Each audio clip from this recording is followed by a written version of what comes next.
चीजें बांटना, सहयोग करना, बड़ों की रिस्पेक्ट करना, ये सम्मिलित परिवारों में सीख जाते हैं। मगर अब ये वर्तमान परिवेश और वर्तमान माता पिता और परिवार की बात करूं तो संकट क्या है?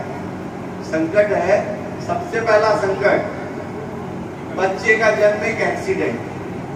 क्षमा करिए, ये शब्द गुरुजी ने लिखा है, मैं नहीं कह रहा। वो कहते हैं कि इन दिनों एक पुस्तक है बालकों का भावनात्मक नवनिर्माण, उसमें कहते हैं कि इन दिनों बच्चे भगवान का प्रसाद बन करके घर में आ रहे हैं। भगवान जी ने दे दिया, बोले शादी हुई तो बच्चे आ गए। अब भगवान का प्रसाद बन करके आए तो कहते हैं कुछ दिन तक घर वालों के खिलौने बन जाते हैं, बढ़िया मनोरंजन करते हैं। उसके बाद जब वो थोड़े बड़े होते हैं तो वो घर वालों के मोहरे बनते हैं। पता वहां दादी क्या बात कर रही थी, अच्छा वो क्या बोल रहे थे, तो वो एक दूसरे की बात पहुंचाते हैं। दादी भी वो यदि डांटना होता है तो वो कहता है तेरी माँ को इतनी भी अकल नहीं थी तेरे साथ ऐसा कर। तो सब एक दूसरे की जो भड़ास है, एक दूसरे की जो जासूसी है, ये सब कुछ किसके माध्यम से कराते हैं?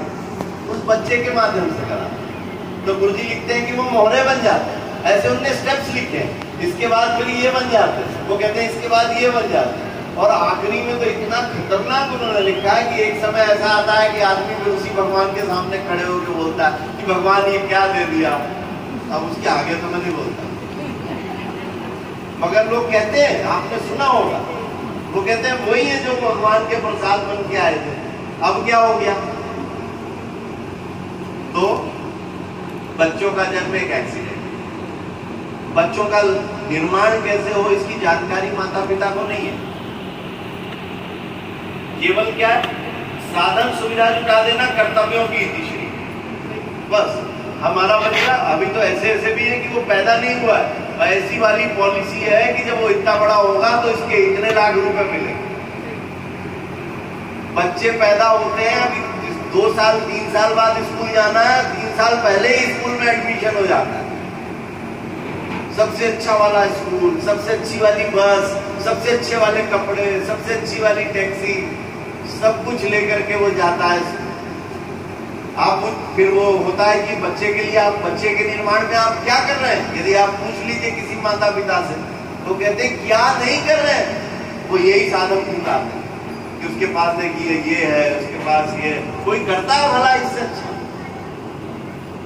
वही बच्चा जब अंग्रेज वहां कहीं विदेश में चला जाता है और ये बूढ़े हो जाते हैं। मेरे पास एक वीडियो है, अभी अब चूंकि यहाँ धूप नहीं दिखा पाए, उसमें ऐसा ही है कि वो पहले वो बच्चा उस समय पूछ रहा होता है तो वो कहते हैं कि तुमको ये दे दिया, ये दे दिया, मेरे को मेरे पीछे मत पड़ो। बाद में बूढ़ा हो जाता है, आवाज लगाता है तो वो उसको कहता है कि आपको भेज तो दिया था मैंने आपको पैसे, फिर आप मुझे बार बार क्यों परेशान करते हैं? तो बच्चा भी जवाब से वो कंपैरिजन करता है कि देखिए वो बचपन में आप साधन सुविधाएं दे रहे थे और बूढ़े होने पे वो दे रहा है, दोनों का काम खत्म हो गया। तो इस तरह से जिम्मेदारी कैसे हो ये नहीं पता, ठीक है। फिर इसके बाद कुछ बातें और हैं जो परिवार से जुड़ी हुई, कि वो जो उत्कृष्ट पारिवारिक सांस्कृतिक वातावरण खत्म हो गया। घर के पर्व त्योहार केवल पर्व त्योहार नहीं थे, वो क्या था? वो बच्चों का शिक्षण था। अभी तो बड़ों को नहीं मालूम है कि त्योहार कैसे मनाना। होली कैसे मनाते हैं? तो कहेंगे कीचड़ फेंकते हैं, कलर फेंकते हैं, बहुत करते हैं, दही बड़े खाते हैं। दिवाली कैसे मनाते हैं? बम फोड़ते हैं, ये करते हैं। माता पिता को भी नहीं पता, बहुत सारे लोगों से पूछो। मैंने तो यहाँ तक देखा है बड़े शहरों में, कई लोगों को मैं जानता हूँ कि त्योहार माने उनके लिए क्या होता है। मैं एक जगह गया था, उन्हें बच्चों से बातचीत में तो मैं उनसे पूछने लगा, उनके लिए त्योहार माने रिसोर्ट जाना। मम्मी पापा के लिए 2-3 दिन की छुट्टी है तो त्योहार का मतलब सामान पैक करिए और कहीं रिसोर्ट में जाकर के छुट्टी मनाइए। बस त्योहार मतलब यही होता है। होली माने भी रिसोर्ट जाना, दिवाली माने भी रिसोर्ट जाना, सब त्योहार माने रिसोर्ट जाना। या थोड़ा बहुत जो टीवी वाले मनवाते हैं वो त्योहार मनते हैं। किसी को नहीं पता होली में त्रिसमता क्या होती है या दिवाली किस लिए मनाते हैं, नहीं मालूम। या तो खान पान से त्योहार बचे हैं या उसकी वो छोटी मोटी चीजों से बचे। तो ये बात खत्म हो गई। वो नानी दादी की कहानियां खत्म हो गई। परिवार में सहयोग सहकार खत्म हो गया। पूरा एक पिलर डाउन है। तीसरा पिलर, चौथा पिलर समाज। समाज मिलकर के उस बच्चे को बनाते हैं। वो समाज मिलकर के बच्चे का निर्माण करते थे। बच्चा जो है पूरे समाज का होता था। मानते हैं कि नहीं? यदि घर में मतलब हमने तो ये देखा है, स्कूल से लौटते समय यदि कहीं किसी ठेले पे खड़े हो जाइए, घर पहुंचने से पहले खबर पहुंच जाती कि आज वो यहाँ खड़ा हुआ था। क्यों? क्योंकि वो बच्चा पूरे समाज का था और समाज ने यदि कहीं उसको गलती करते हुए देखा तो सबसे पहले उसके घर पे खबर जाती है। आज बच्चा पूरी तरह से प्राइवेट प्रॉपर्टी है कि नहीं? मतलब घर में हल चलाने वाला जो हरवाह है वो भी घर के बच्चे का कान उमेट सकता था उस जमाने में। आज उसका सगा चाचा नहीं उमेट सकता, टीचर नहीं उमेट सकता। सही है ना? प्राइवेट प्रॉपर्टी हो गई। समाज का कोई लेना देना नहीं बचा बच्चे से, बच्चे के निर्माण से। और तो और जो समाज कुछ अच्छा दूर से दे सकता था वो भी बंद हो गया। बल्कि बच्चों को एडवर्टीजमेंट के माध्यम से, फिल्मों के माध्यम से, आसपास के प्रचार तंत्र से, लोगों के व्यवहार से, और जो कुछ उसको नहीं सीखना था वो उसने सीखा।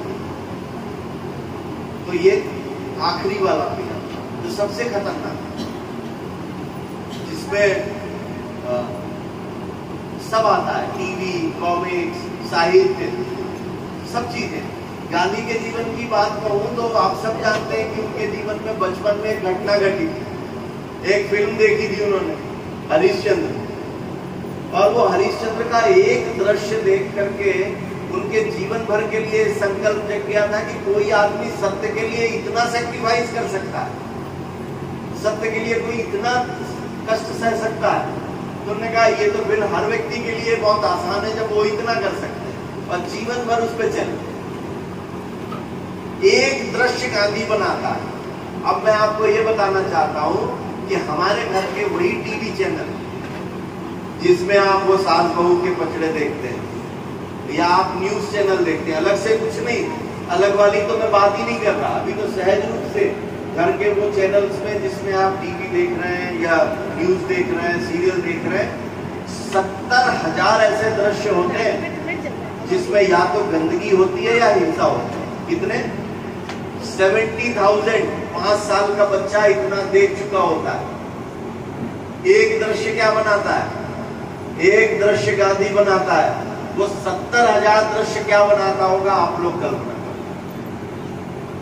ये समाज दे रहा है। और आखिरी वाला जो है जिसकी मैं बात कर रहा था, लास्ट में कहूंगा, हमारा एजुकेशन सिस्टम। हमने सोचा हमने तो पाल पोस के बड़ा कर दिया, अच्छे स्कूल में डाल दिया, अब आगे का काम स्कूल वालों का। अब स्कूल वाले सिखाएंगे। स्कूल वाले कहते हैं कि मेरा काम गणित पढ़ाने का, ये संस्कार आप अपने घर में सिखाओ। हमारे पास तो 5 घंटे के लिए आते हैं, आपके पास रहता है 18-19 घंटे, आप सिखाओ। तो ये बच्चा बना हुआ फुटबॉल, घर वाले बोल रहे हैं स्कूल वाले सिखाएंगे, स्कूल वाले बोल रहे हैं घर वाले सिखाएंगे। उनका स्कूल का मतलब क्या है? वो गुरुकुल के समय था, कहते हैं 1835 के पहले तक हमारा ये एजुकेशन सिस्टम था जिसमें बच्चों को संस्कार सिखाया जाता था। 1835 में हमारे देश में एक व्यक्ति आया जिसको भेजा गया, उसका नाम है मैकाले, लॉर्ड मैकाले, आप जानते हो। उसको भारत में भेजा गया केवल इसलिए क्योंकि अंग्रेज बहुत लंबे समय से हमारे ऊपर राज कर रहे थे, तो भी वो ये नहीं देख पा रहे थे कि हमारा आदमी जो है इतने लंबे समय की गुलामी के बाद भी अपने आप को गुलाम नहीं समझता, बड़े सीना तान के चलता, उसके अंदर बिल्कुल भी कोई हीन भाव नहीं है। ऐसा कैसे है? पता करो। तो वो इस पे स्टडी करने आया, और वो आदमी जब यहाँ से गया तो 1835 में तारीख भी है, ब्रिटिश संसद में उसने जाकर के बकायदा एक रिपोर्ट रखी, ऑन द रिकॉर्ड है, आप पढ़ सकते हैं। और वो उसने जाकर के कहा कि मैं भारत की पूरी लंबाई चौड़ाई में घूमा। ये 2 फरवरी 1835 को ब्रिटिश पार्लियामेंट में रखा गया। वो कहता है भारत की पूरी लंबाई चौड़ाई में घूमा, मुझे एक भी भिखारी नहीं मिला। ज्यादा पुरानी बात नहीं कह रहा हूं, 1835 की कह रहा हूं। एक भी भिखारी नहीं मिला, किसी घर में ताले नहीं मिले। वो कहता है हर आदमी उच्च आत्मबल से लबरेज दिखाई देता है भारत का। और वो कहता है कि ये केवल वहां के एजुकेशन सिस्टम की वजह से, वहां की शिक्षा व्यवस्था जो वहां के लोगों को बहुत ही मजबूत बनाती है। यदि तुम्हें उनको गुलाम बनाना है तो सबसे पहला काम करो, उनकी जो ये रीढ़ की हड्डी है, जो उनका एजुकेशन सिस्टम है, इसको बदलो। उनके दिमाग में ये बिठाओ कि हम जो करते हैं, मतलब अंग्रेज जो करते हैं वो अच्छा है और वो जो करते हैं वो घटिया है। और जिस दिन हमने उनके लोगों को, उनके दिमाग में इस बात को बिठा दिया, उस दिन हम इनको कुछ 100-200 साल के लिए नहीं, हजारों साल के लिए गुलाम बना दिया। और उसने ये किया और आज इसका परिणाम हमको दिखता है कि वो जो करते हैं हमको अच्छा लगता है, हमारे बच्चों को उनकी चीजें अच्छी लगती हैं और हमारी चीजें घटिया लगती हैं।